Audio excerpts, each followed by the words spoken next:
नागपुर हिंसा को लेकर मुख्यमंत्री देवेंद्र फडणवीस प्रेस कॉन्फ्रेंस कर रहे हैं। सीधे आपको लिए चल रहे हैं पीसी में। एक अपनी संस्कृति है। 1992 के बाद नागपुर में कभी भी इस प्रकार के दंगे नहीं हुए।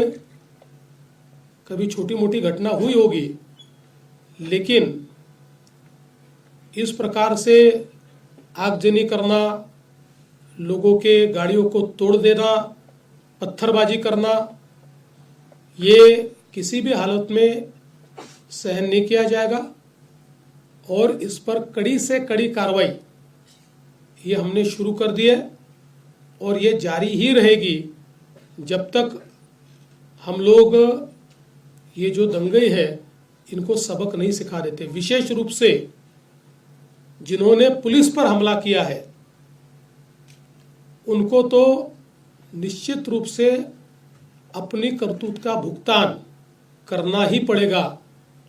कड़ी से कड़ी धाराएं उन पर लगकर जब तक उनको कठोर से कठोर दंड नहीं होता तब तक हम लोग शांत नहीं बैठेंगे।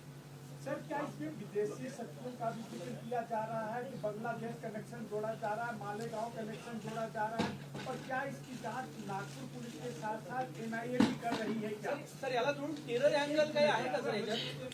देखिए, इसमें अभी सारी तफ्तीश चल रही है। अब जो लोग अलग अलग प्रकार के पोस्ट करते हैं उनमें से कुछ लोगों के पोस्ट में कुछ ऐसी चीजें भी दिखाई पड़ी है कि जो बांग्लादेशी लगती है, पर आज इसमें बांग्लादेशी एंगल है या विदेशी हाथ है ऐसा कहना इस समय उचित नहीं होगा जब तक उसकी पूरी जांच नहीं हो जाती।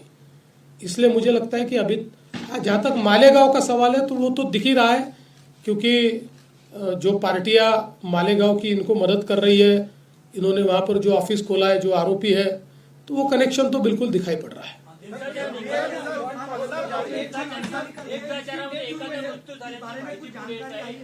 देखिए, अभी इसके बारे में आधिकारिक रूप से डॉक्टर उसकी घोषणा करेंगे, उसके बाद ही उस पर बोलना ठीक होगा। दंगा होने के बाद यूपी में जैसे बुलडोजर कार्रवाई होती है तो नागपुर में भी वो दंगाई को अभी जब पूरी जो मामला स्पष्ट है सामने, तो क्या नागपुर में भी बालदरपुरा एरिया में बुलडोजर कार्रवाई होगी क्या? देखिए, महाराष्ट्र में हम लोग अपने तरीके से कार्रवाई करते हैं। जहां बुलडोजर चलाने की आवश्यकता होगी वहां चलेगा, जहां गलत काम होगा उसको रौंदा जाएगा, किसी को बख्शा नहीं जाएगा।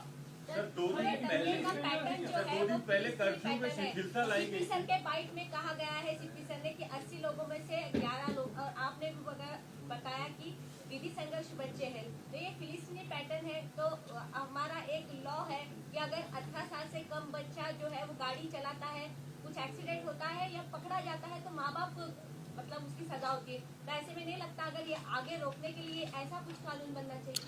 देखिए, अभी इसकी जांच होगी और मैंने जैसे बताया कि हमारे पास अवेलेबल जितने कड़े से कड़े कानून हैं उन कानूनों के तहत हम लोग इसमें कार्रवाई करेंगे। 2012 में जब मुंबई में वायलेंस हुआ, 2012 में महिला कांस्टेबल्स के साथ काफी अभद्रता की गई थी, इसमें भी वैसा ही है, एक सिमिलर पैटर्न लग रहा है।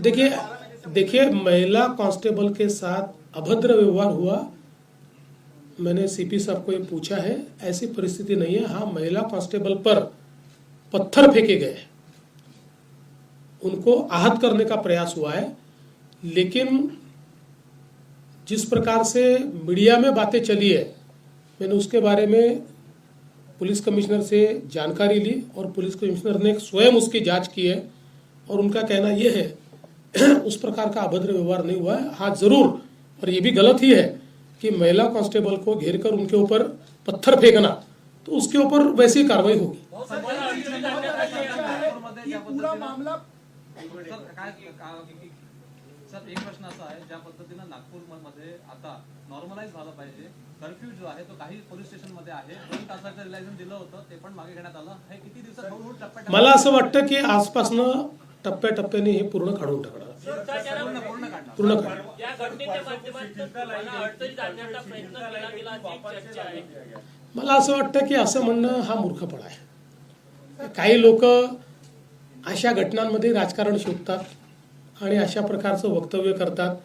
त्या वक्तव्याला काही अर्थ नाही आहे. घटना गंभीर आहे, त्याला कुठलाही राजकीय अँगल नाही आहे. या घटनेमध्ये जे काही लोक इन्व्हॉल्ड आहेत त्या लोकांना कठोर शासन दिल्याशिवाय आम्ही थांबणार नाही. कट रचण्यात आला होता का, प्री प्लॅन होतं का हे सगळं, आणि आता मास्टर माइंड कोण आहे असं वाटतं? नाही, असं आहे की काही इंडिकेशन जरूर आहेत की काही ठिकाणी प्लॅन झालेला दिसतोय. म्हणजे काही ठिकाणी तयारीत लोक आहेत असंही दिसत आहेत. पण जोपर्यंत याचा तपास पूर्ण होत नाही तोपर्यंत अधिकारिकरित्या हे म्हणणं योग्य होणार नाही. याचा तपास पूर्ण झाल्यानंतर पोलीस आयुक्त याबद्दल पूर्ण माहिती आपल्याला देतील. अजीत पवार ने कहा है कि जो भी मुस्लिम भाइयों की तरफ आग दिखाएगा उसे बख्शा नहीं जाएगा. एक इफ्तार पार्टी में अजीत पवार ने बयान दिया है कल मुंबई. अजीत पवार जी ने क्या बयान दिया मुझे मालूम नहीं, पर जो भी अच्छा व्यक्ति है, देशभक्त है, देश के लिए काम करता है, वो किसी भी जाति का हो, धर्म का हो, उसके ऊपर कोई गलत आंख उठाएगा तो हम भी सहन नहीं करेंगे.